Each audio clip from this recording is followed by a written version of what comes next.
Welcome back students.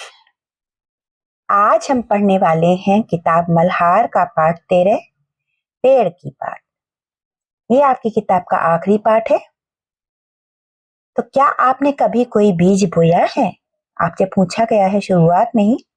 ये क्या आपने कभी कोई बीज बोया है? आप सबको मालूम है बेटा, हम सभी जानते हैं कि पेड़ जो होते हैं, कोई भी पेड़ जो उगाया जाता है उसके लिए बीज होते हैं, बीजों से उगाया जाता है पेड़।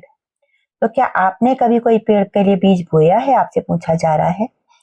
बीज से पेड़ बनने की कहानी बहुत रोचक है। कोई बीज जब पेड़ बनता है तो उसकी कहानी बहुत ही रोचक होती है, यानी कि बहुत इंटरेस्टिंग होती है। और कैसे अंकुर फूटता है, पौधा बनता है, धीरे धीरे बढ़ता है और बड़ा पेड़ बन जाता है। आइए जानते हैं पेड़ की बात। यानी कि उन्होंने कहा है कि ये कहानी बड़ी रोचक होती है कि जब किसी पेड़ का अंकुर फूटता है, अंकुर बोलते हैं जब कोई नया नया पेड़ उगना शुरू होता है, धरती में से झांक रहा होता है छोटा सा पौधा, उसे अंकुर कहा जाता है। बहुत छोटा सा पौधा होता है जो पेड़ झांक रहा होता है जमीन के अंदर से, उसे अंकुर बोलते हैं। तो किस तरीके से अंकुर फूटता है, छोटा सा पौधा तैयार होता है, जन्म लेता है, फिर किस तरीके से वो बड़ा पौधा बनता है, फिर धीरे धीरे बड़ा पेड़ बनता है और किस तरीके से बहुत बड़ा पेड़ बन जाता है, ये हम आज के इस पाठ में जानेंगे। पाठ का नाम है पेड़ की बात। तो पाठ शुरू कर लेते हैं हम लोग। पाठ 13 है ये आपका। किताब है मल्हार एनसीईआरटी की जो नई बुक आई है आपकी NEP 20 के अकॉर्डिंग, उस बुक का बेटा ये पाठ 13 है। चलिए शुरू कर लेते हैं। बहुत दिनों तक मिट्टी के नीचे बीज पड़े रहे। मिट्टी में गाड़े जाते हैं बीज, आपको पता है। कोई भी पौधा जो हमें उगाना होता है तो उसके बीज जो होते हैं हम लोग मिट्टी में उगाते हैं। तो इसी तरह महीना दर महीना बीतता गया, मतलब महीना बीतता गया, फिर दूसरा महीना बीतता गया। सर्दियों के बाद वसंत आया। सर्दियों का मौसम बीत गया, उसके बाद वसंत आया। सर्दियां खत्म हो जाती हैं बेटे, उसके बाद वसंत आता है, जब ना ज्यादा सर्दी होती है और ना गर्मी शुरू हुई होती है। तो मौसम बहुत ही अच्छा सा होता है, बहुत ठंडा नहीं होता है, बहुत गर्म नहीं होता है, फूल खिलने लग जाते हैं। उसके बाद वर्षा की शुरुआत में एक दिन पानी बरसा। कुछ दिन पानी बरसा, बारिश हुई। अब और छिपे रहने की आवश्यकता नहीं थी, यानी कि पेड़ का जो बीज है वो कह रहा है कि अब और ज्यादा छिपे रहने की जरूरत नहीं थी। मानो बाहर से कोई शिशु को पुकार रहा हो, और सोए मत रहो, ऊपर उठ जाओ, सूरज की रोशनी देखो। तो ऐसे लग रहा था कि जैसे कोई बाहर से, धरती के बाहर से किसी छोटे बच्चे को पुकार रहा हो। शिशु यानी कि छोटा बच्चा, जैसे कोई छोटे बच्चे को पुकार रहा हो कि और सोए मत रहो, ऊपर उठ जाओ, सूरज की रोशनी देखो। मतलब आप और सोए मत रहो, उठ जाओ, सूरज की रोशनी को देखो। इस तरीके से बीज को लगा और आहिस्ता आहिस्ता बीज का ढक्कन दरक गया। धीरे धीरे बीज के ऊपर जो परत थी, बीज के ऊपर जो छिलका था, वो हट गया। दो सुकोमल पत्तियों के बीच अंकुर बाहर निकला। दो सुंदर पत्तियों के बीच, कोमल कोमल बहुत सॉफ्ट सी पत्तियों के बीच में अंकुर बाहर आ गया।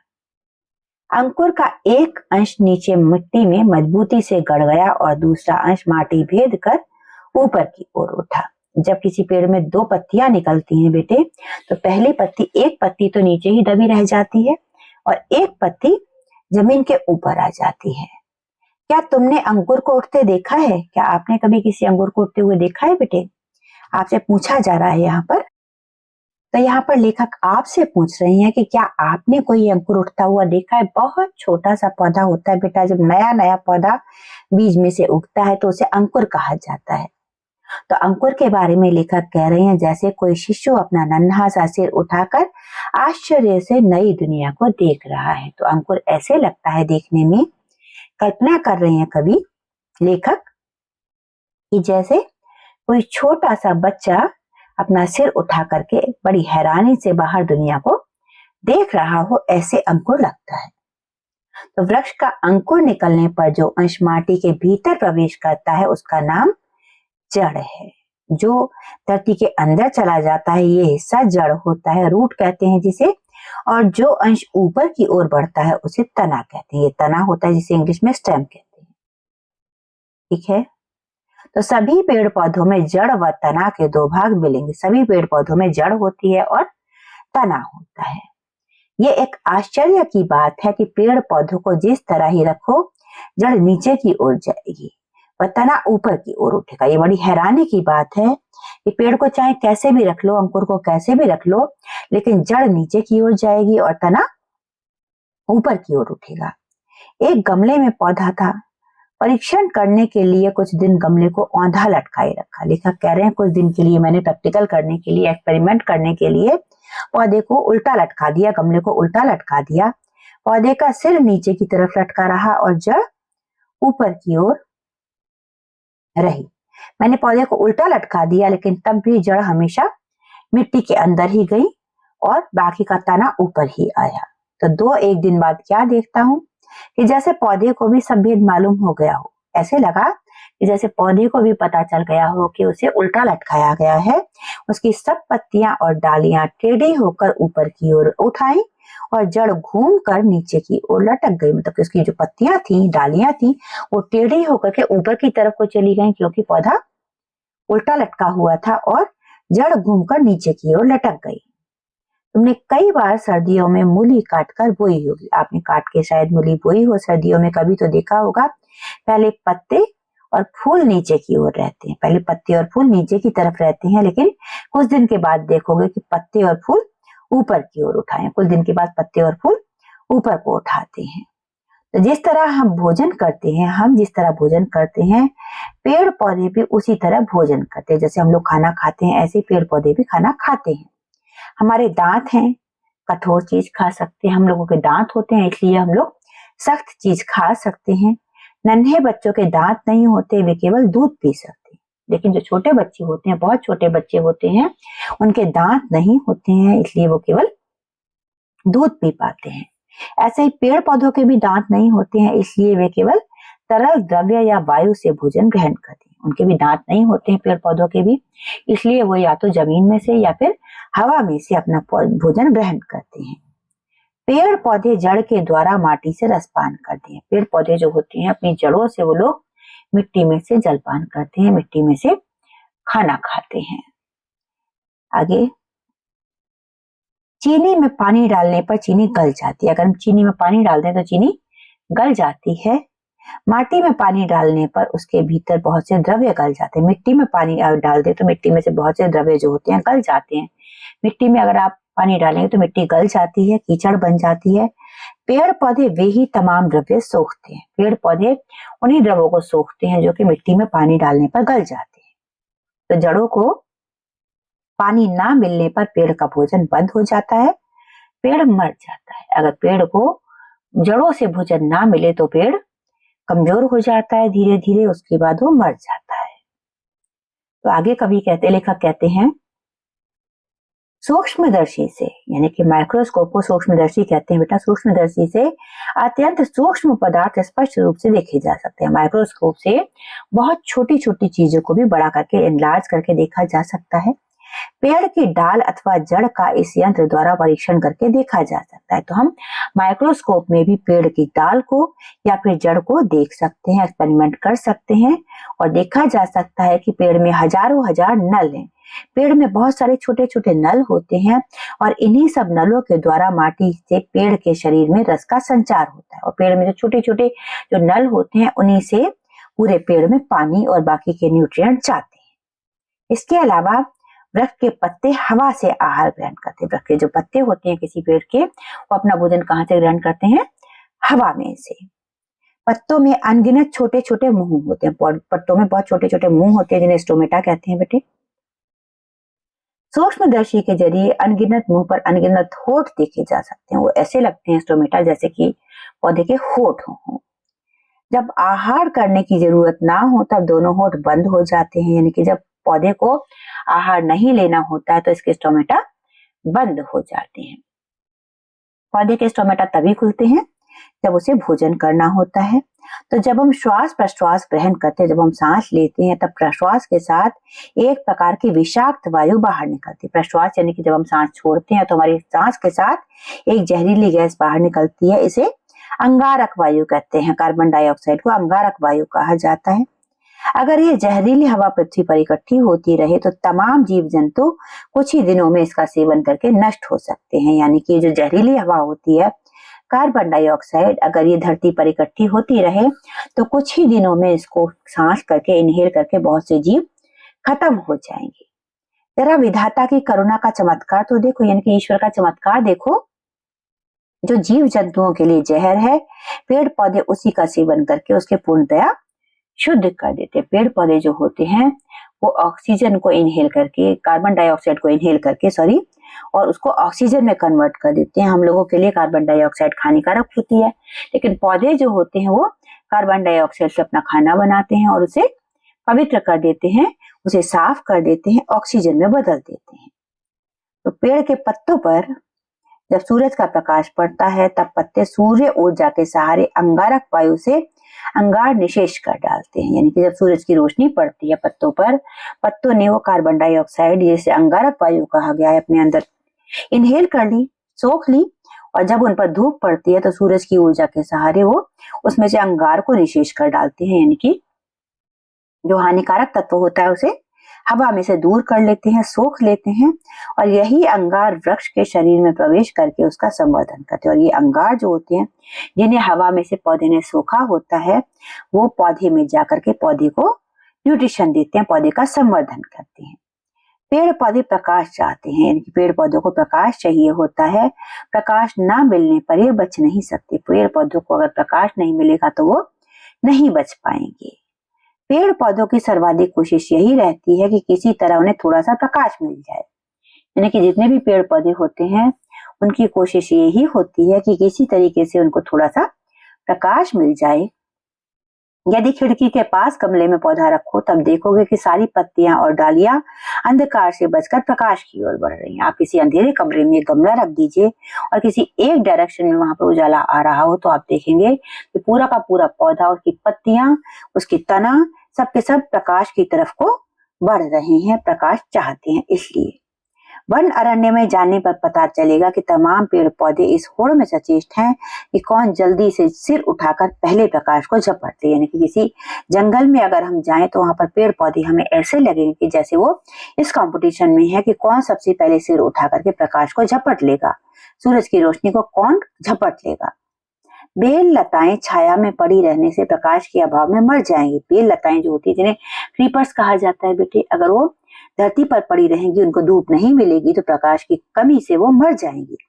इसलिए ये पेड़ों से लिपटती हुई निरंतर ऊपर की ओर अग्रसर होती रहती। इसी वजह से जो लताएं होती हैं, जिन्हें आप क्रीपर्स कहते हैं, ये ऊपर की तरफ को चढ़ते रहते हैं पेड़ों पर ताकि इन्हें रोशनी मिलती रहे, क्योंकि अगर ये धरती पर पड़ी रह गई तो कुछ टाइम के बाद मर जाएंगे। तो आगे लेखक कहते हैं, आप तो समझ गए होंगे कि प्रकाश ही जीवन का मूल मंत्र है, कि हमारे जीवन का आधार क्या है, प्रकाश है। तो सूर्य किरण का स्पर्श पाकर ही पेड़ पल्लवित होता है। सूरज की किरणों का प्रकाश जब मिलता है तो उसी से पेड़ पल्लवित होता है, यानी कि उस पर पल्लव आते हैं, पत्ते आते हैं। पेड़ पौधों के रेशे रेशे में सूरज की किरणें आबद्ध हैं। पेड़ पौधे जो होते हैं उनमें कहीं ना कहीं सूरज की रोशनी की वजह से ही सब कुछ बनता है। कार्बोहाइड्रेट वगैरह जो होता है उसको मिला करके वो बनाते हैं आगे क्लोरोफिल की मदद से। तो ईंधन को जलाने पर जो प्रकाश और ताप बाहर प्रकट होता है वो सूरज की ऊर्जा ही है। जब हम किसी ईंधन को जलाते हैं तो उसमें से जो सूरज की रोशनी निकलती है, जो गर्मी निकलती है, जो सूरज की रोशनी कह रही हूँ, सॉरी, जो रोशनी निकलती है आग जलने पर, जो उसमें से गर्मी निकलती है, वो सब सूरज की ही ऊर्जा होती है। तो पेड़ पौधे और सारी की सारी हरियाली जो होती है वो प्रकाश हथियाने के जाल होते हैं। प्रकाश को हथियाते हैं ये पशु, डांगर, पेड़ पौधे या हरियाली खाकर अपने प्राणों का निर्वाह करते हैं। पेड़ पौधे जो होते हैं उनको खाकर के ही पशु अपना जीवन गुजारा करते हैं। पेड़ पौधों में जो सूर्य का प्रकाश समाहित है वो इसी तरह जंतुओं के शरीर में प्रवेश करता है। पेड़ पौधों में जो सूरज की रोशनी समाई हुई होती है वो सीधा इसी तरीके से जंतुओं के शरीर में प्रवेश करती है। अनाज और सब्जी ना खाने पर हम भी बच नहीं सकते। अगर हम भी अनाज और सब्जी नहीं खाएंगे तो हम भी बच नहीं पाएंगे। देखा जाए तो हम भी प्रकाश की खुराक पाने पर ही जीवित है। अगर देखा जाए सीरियसली देखा जाए तो हम लोग प्रकाश की ही खुराक ले रहे होते हैं, क्योंकि जितने भी हमारे अनाज होते हैं, दालें होती हैं, सब्जियां होती हैं, ये सब कहीं ना कहीं प्रकाश पर आश्रित होती हैं। तो आगे, कोई एक पेड़ 1 वर्ष के बाद ही मर जाते हैं, कोई कोई पेड़ 1 वर्ष के बाद ही मर जाते हैं। कुछ पौधे होते हैं, कुछ पेड़ होते हैं जिनकी उम्र 1 साल होती है, उसके बाद वो मर जाते हैं। साथ में सब पेड़ मरने से पहले संतान छोड़ जाने के लिए व्यग्र हैं। सभी के सभी पेड़ पौधे अपने जाने से पहले अपनी कोई संतान छोड़ना चाहते होते हैं इस धरती पर। तो बीज ही उनकी संतान है, जो बीज होते हैं वही पौधों की संतान होते हैं। बीज की सुरक्षा व सार संभाल के लिए पेड़ फूल की पंखुड़ियों से घिरा एक छोटा सा घर तैयार करता है। अब बीज को संभालने के लिए, बीज की सुरक्षा के लिए पेड़ जो होता है फूल की पंखुड़ियों से घिरा हुआ फूल के लिए छोटा सा, बीज के लिए छोटा सा घर तैयार करता है। तो फूलों से आच्छादित होने पर पेड़ कितना सुंदर दिखलाई पड़ता है। जब पेड़ पर फूल आ जाते हैं, पूरा पेड़ फूलों से ढक जाता है, तो पेड़ बहुत सुंदर दिखाई देता है।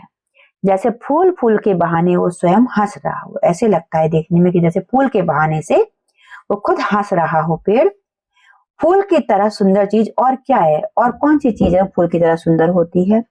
जरा सोचो तो।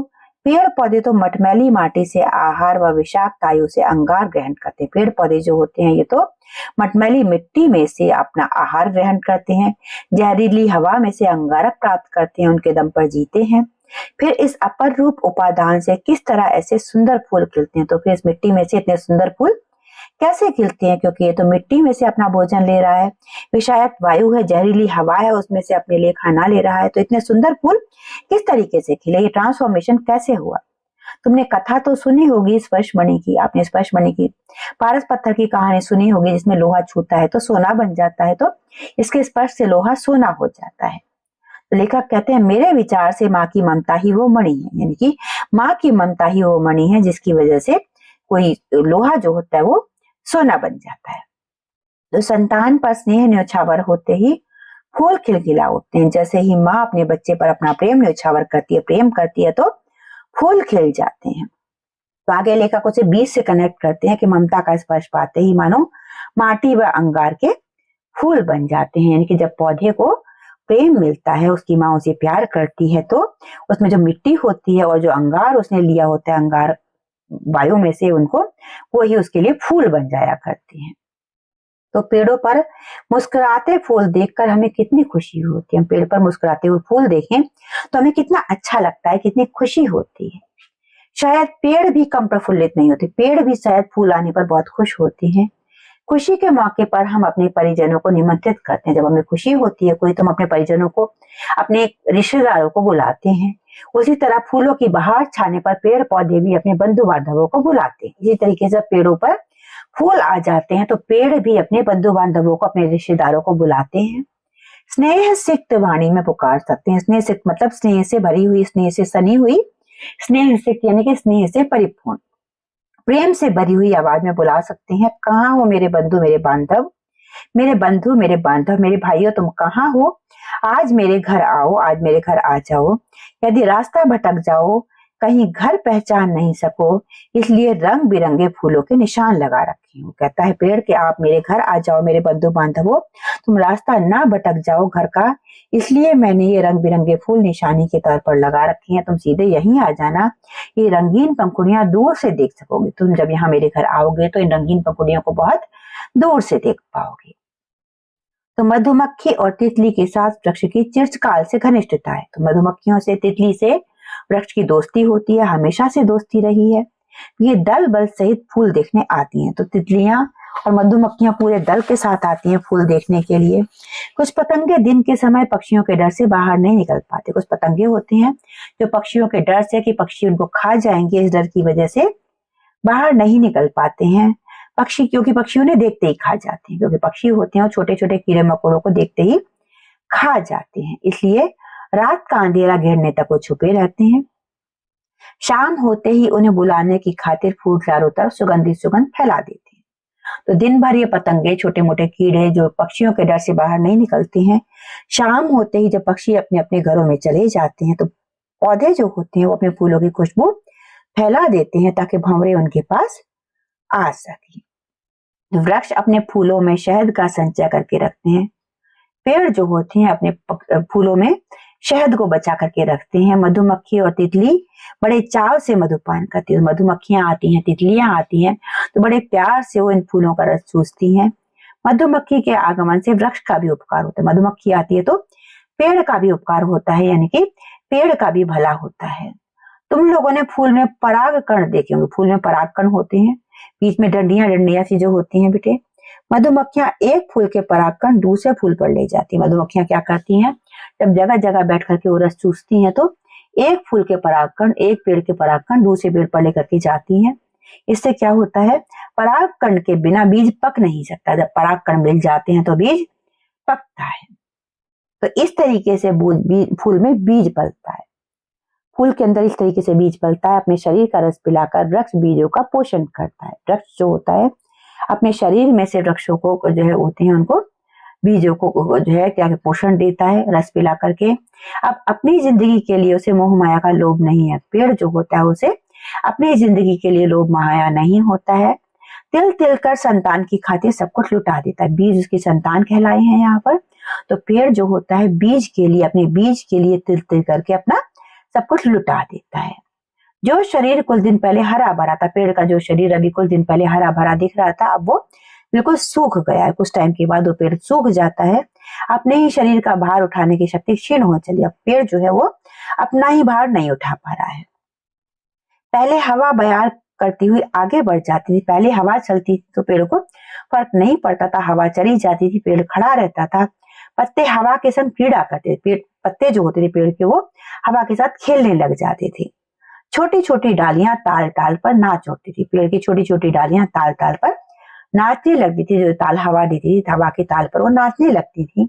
अब सूखा पेड़ हवा का आघात सहन नहीं कर सकता। अब ये पेड़ सूख गया है, इसलिए हवा का जो झोंका आएगा उसको ये सहन नहीं कर पाएगा। हवा का बस एक थपेड़ा लगते ही वो थर थर कांपने लगता है। इसलिए जैसे ही तेज हवा चलती है, हवा का कोई थपेड़ा पेड़ को लगता है तो वो कांपने लग जाता है। एक एक करके सभी डालियां टूट पड़ती हैं और इस तरीके से एक एक करके उस पेड़ की सभी डालियां टूटने लग जाती हैं। अंत में एक दिन अकस्मात पेड़ जड़ सहित भूमि पर गिर पड़ता है और आखिर में एक दिन क्या होता है कि पूरा का पूरा पेड़ जो बचा हुआ होता है, टहनियां पहले टूट गई, पत्तियां पहले सूख गई, अब जो बचा हुआ पेड़ होता है वो एक दिन अचानक से जड़ के साथ जमीन पर गिर जाता है। तो इस तरह संतान के लिए अपना जीवन न्यौछावर करने वाले पेड़ समाप्त हो जाता है। तो यहाँ पर हमने देखा कि जो पेड़ होता है वो अपनी संतान के लिए, यानी कि अपने बीज के लिए अपना जीवन न्यौछावर कर देता है और खत्म हो जाता है। तो इस पाठ के लेखक हैं जगदीश चंद्र बसु, जो कि बहुत ही एक पौधों पर एक तरह से बहुत ज्यादा एक्सपेरिमेंट करने वाले साइंटिस्ट थे। और इसका अनुवाद किया है शंकर सेन जी ने, जो कि अनुवादक रहे हैं। तो लेखक से परिचय ले लेते हैं।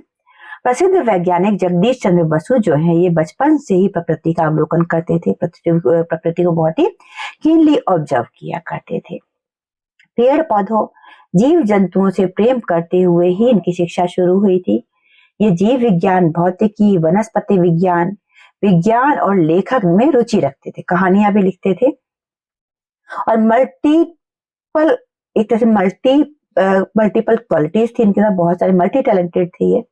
इन्होंने सिद्ध किया कि पौधों का एक निश्चित जीवन चक्र होता है, एक प्रजनन प्रणाली होती है कि पौधों का भी एक प्रॉपर लाइफ साइकिल होता है, इनके अंदर भी रिप्रोडक्शन होता है और ये अपने परिवेश के लिए जागरूक भी होते हैं, यानी कि अवेयर भी होते हैं।